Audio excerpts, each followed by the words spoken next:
Bar licence ಕೊಡೋದಕ್ಕೆ ಲಂಚ ಕೇಳಿದಂತಹ ಅಬಕಾರಿ ಅಧಿಕಾರಿಯ ವಿರುದ್ಧ ನಡೆದಂತಹ ಲೋಕ ರೇಡ್ ಸಂಬಂಧ ಡಿಸಿ ಅರೆಸ್ಟ್ ವಿಚಾರವಾಗಿ ಮೈಸೂರಿನಲ್ಲಿ ಸಿಎಂ ಸಿದ್ದರಾಮಯ್ಯನವರು ಪ್ರತಿಕ್ರಿಯೆಯನ್ನು ಕೊಟ್ಟಿದ್ದಾರೆ. ಉಪ್ಪು ತಿಂದವರು ನೀರು ಕುಡಿಲೇಬೇಕು ಅನ್ನೋದು ಅವರ ರಿಯಾಕ್ಷನ್ ಆಗಿತ್ತು. ನಾವು ಯಾರ ರಕ್ಷಣೆಯೂ ಕೂಡ ಮಾಡೋಲ್ಲ.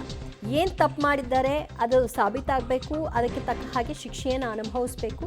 ಇದು ಕಾನೂನು ರೀತಿಯಾದಂತಹ ಕ್ರಮ ಏನಿದೆ ಅದು ಆಗುತ್ತೆ ಅಂತ ಮೈಸೂರಿನಲ್ಲಿ ಸಿಎಂ ಸಿದ್ದರಾಮಯ್ಯ ಅಬಕಾರಿ ಲೈಸೆನ್ಸ್ ವಿಚಾರವಾಗಿ ನಡೆದಂತಹ ರೆಡ್ ಹ್ಯಾಂಡ್ ಆಗಿ ತಗಲಾಕೊಂಡಂತಹ ಡಿಸಿ ಅರೆಸ್ಟ್ ಪ್ರಕರಣಕ್ಕೆ ರಿಯಾಕ್ಟ್ ಮಾಡಿದರು. ಸರ್, ಇದು ಲೋಕಾಯುಕ್ತ ರೈಡ್ ಆಗಿದೆ ಸರ್. ಇಲ್ಲಿ ಅಬಕಾರಿ ಡಿಸಿ ಮೇಲೆ ಸರ್ ಅವರು 2 ಕೋಟಿ ಲಂಚ ಇಸ್ಕೋಬೇಕಾದ್ರೆ ರೈಡ್ ಆಗಿದೆ ಸರ್. ಅವರು ಕೂಡ ಒಂದು ಆಡಿಯೋ ಸಿಕ್ಕಿದೆ. ಆಡಿಯೋದಲ್ಲಿ ಈಗ ಯಾರು ತಿಂತಾರೆ ಅವ್ರ ಮೇಲೆ ಕ್ರಮ ತಗೊಳ್ಳಿ. ನಾವು ಅದ್ರ ಮೇಲೆ ಅದಕ್ಕೆ ಅಡ್ಡಿ ಬರಲ್ಲ. ಸಚಿವರ ಹೆಸರಿದೆ ಸರ್.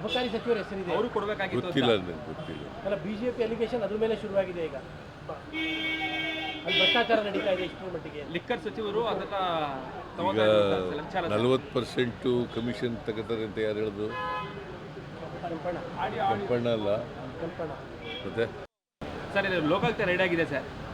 ಇಲ್ಲಿ ಅಬಕಾರಿ ಡಿಸಿ ಮೇಲೆ ಸರ್ ಅವರು 2 ಕೋಟಿ ಲಂಚ ಇಸ್ಕೋಬೇಕಾದ್ರೆ ರೈಡ್ ಆಗಿದೆ ಸರ್. ಅವರು ಕೂಡ ಒಂದು ಆಡಿಯೋ ಸಿಕ್ಕಿದೆ. ಆಡಿಯೋದಲ್ಲಿ ಈಗ ಯಾರು ತಿಂತಾರೆ ಅವ್ರ ಮೇಲೆ ಕ್ರಮ ತಗೊಳ್ಳಿ. ನಾವು ಅದ್ರ ಮೇಲೆ ಅದಕ್ಕೆ ಅಡ್ಡಿ ಬರಲ್ಲ. ಸಚಿವರ ಹೆಸರಿದೆ ಸರ್. ಬಾರ್ ಲೈಸೆನ್ಸ್ ಕೊಡೋ ವಿಚಾರದಲ್ಲಿ ಲಂಚ ಕೇಳಿದ್ದು, ಕೋಟಿ ಲಂಚವನ್ನು ಅಪೇಕ್ಷೆಯನ್ನು ಮಾಡಿದ್ದು, ರೆಡ್ ಹ್ಯಾಂಡ್ ಆಗಿ ತಗಲಾಕೊಂಡಿದ್ದು, ಅದರ ಆಡಿಯೋ ಕೂಡ ಲಭ್ಯವಾಗಿದೆ. ಈ ಸಂಬಂಧಿತವಾಗಿ ಡಿ ಸಿಯನ್ನು ಅರೆಸ್ಟ್ ಕೂಡ ಮಾಡಲಾಗಿದೆ. ವಿಷಯವಾಗಿ ಮುಖ್ಯಮಂತ್ರಿಗಳನ್ನ ಪ್ರಶ್ನೆ ಮಾಡಿದಾಗ ನಾವು ಯಾರ ರಕ್ಷಣೆಗೂ ಕೂಡ ಹೋಗಲ್ಲ, ಉಪ್ಪು ತಿಂದವರು ನೀರು ಕುಡಿಬೇಕು, ಅದರ ಸಾಧಕ ಬಾಧಕಗಳನ್ನ ಅವ್ರು ಫೇಸ್ ಮಾಡಬೇಕು ಅಂತ ಹೇಳ್ತಾರೆ.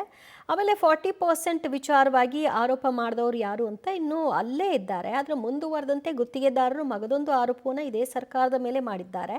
ಆ ವಿಷಯವಾಗಿ ಕೇಳಿದಾಗ ಪ್ರೂವ್ ಮಾಡಲಿ, ಕೋರ್ಟ್ಗೆ ಹೋಗಲಿ, ದಾಖಲೆ ಕೊಡಲಿ ಅಂತ ಹೇಳಿದಂತಹ ಸಿಎಂ ಹಿಂದಿನ 40% ವಿಷಯವಾಗಿ ಯಾರು ಹೇಳಿದ್ದು, ಕೆಂಪಯ್ಯ ಹೇಳಿದ್ದಲ್ವಾ ಅಂತ ಪ್ರಶ್ನೆ ಮಾಡಿದ್ದಾರೆ.